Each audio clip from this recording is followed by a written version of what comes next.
Hello, my name is Mehboob Ali. I'm a consultant plastic surgeon. I work in the NHS and in the private sector, including Ramsay West Midlands Hospital, Rowley Hall Hospital in Stafford, Starside Hospital in Starbridge, and Westbourne Centre in Birmingham.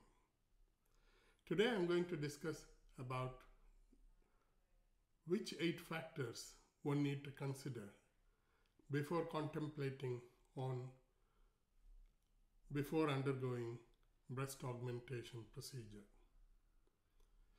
And they include the volume, how big you want to go up, whether you want to have the nipple moved, uplifted or not, which depends on where the nipple is, whether it is in the center of the breast, at the inframammary fold or below. In this process, we take into account the base width of the breast, the height of the breast, also your chest height and the shoulder width. We also consider whether to place the implant behind or over the muscle. And there are different types of implants available: saltwater or saline implants or silicone implants.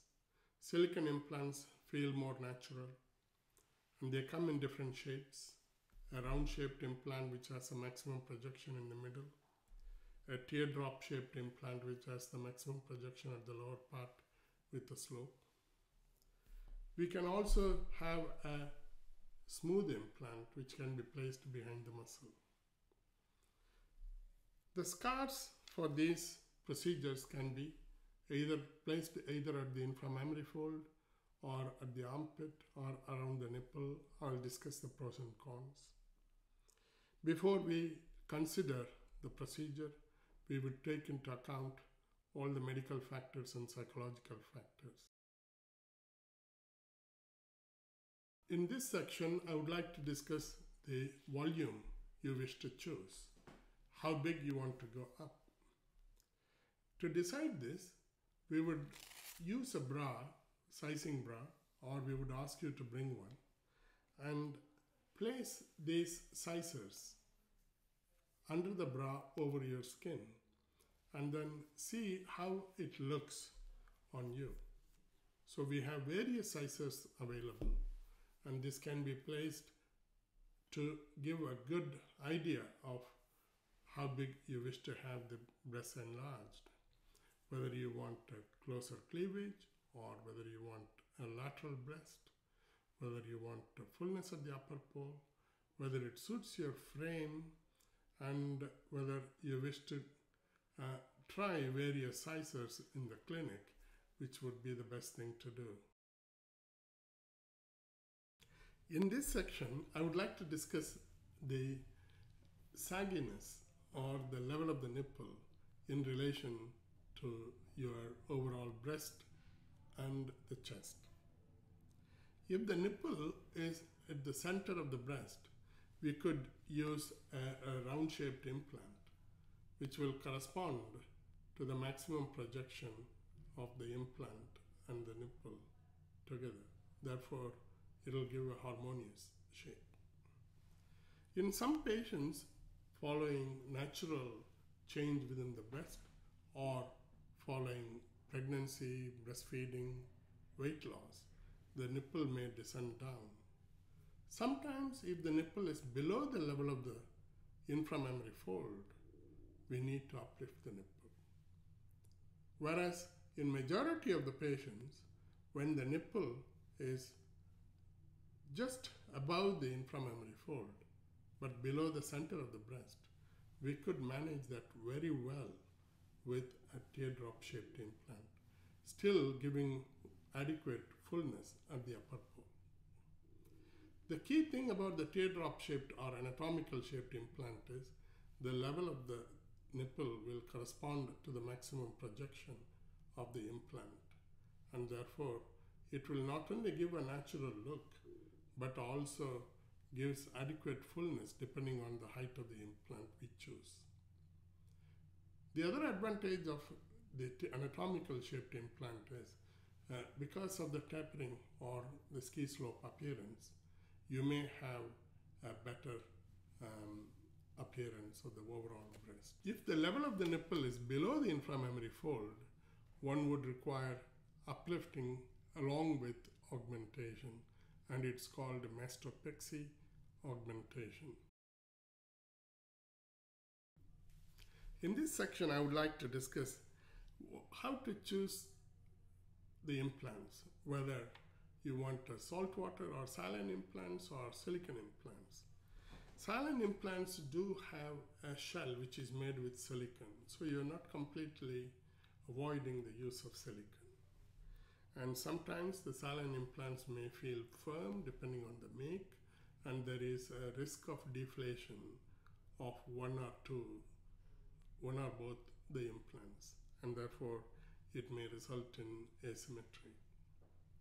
Whereas the silicone implant feels quite natural, same as the breast tissue. And they come in different shapes. The silicone implants are made with cohesive gel, and they are made into different shapes, as in this case it's a teardrop shaped implant or a round shaped implant which has a maximum projection in the middle, or a smooth implant without any texturing. Recently they identified some macro textured implants which we don't use anymore have caused more anaplastic tumors, which is very rare, but patients need to be aware of it, and we do not use such implants anymore. And if you use the non-textured smooth implants, that risk is reduced. In this section, I would like to discuss the scarring and the placement, the location of the scars. The common approach is inframammary fold scarring. Some patients may have a very tight lower pole, some patients may have a very stretchy lower pole. Some patients may go for a smaller implant, some patients may go for a larger implant. We got to understand and simulate the volume which is going to be inserted, and then stretch the lower pole skin in such a way that it would correspond to how it would be after surgery. By doing this stretch maneuver, one can place the implant right at the fold, which would be very inconspicuous, less obvious. There are other placements where the scar can be at the axilla or around the areola, but they do come with loss of sensation or damage to the nerve. The other approach would be to place the scar at the armpit or around the areola. In this section, I would like to discuss whether to place the implant over the muscle or under the muscle. A lot of you do a lot of research on the internet and see whether you like this shape, this size, this appearance.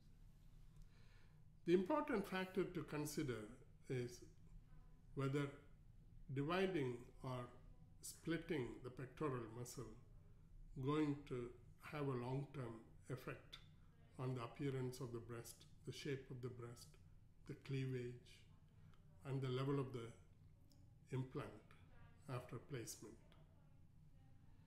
If you have the implant placed over the muscle, we also need to consider the pinch thickness of the upper part of the breast, whether the soft tissue thickness is adequate to cover the upper pole of the implant that we use, and whether it will be visible through the skin or whether it would be palpable through the skin or not. If you place the implant behind the muscle, it does provide some pressure at the top, and therefore it reduces the rippling that can be visible in round-shaped implants. Whereas with the teardrop-shaped implants, they are constructed in such a way that you don't see any rippling, and therefore it can be placed over the muscle. In this section, I would like to discuss how the body habitus influence the overall appearance after breast augmentation. There are models who are very slim, tall-chested, with wide shoulder width. And if you use a round-shaped implant, sometimes if the width is adequate, it will look good. Sometimes if the chest height is tall, the distance from the nipple to the clavicle could be quite long. In such patients, teardrop-shaped implants or a wide round-shaped implant would be required. In this section, I would like to discuss the dimensional approach for breast augmentation.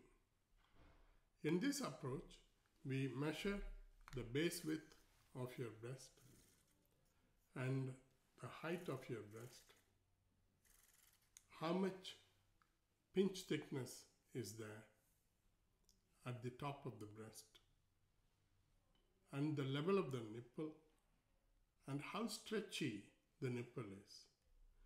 We take all these factors, including the level of the nipple from the suprasternal notch.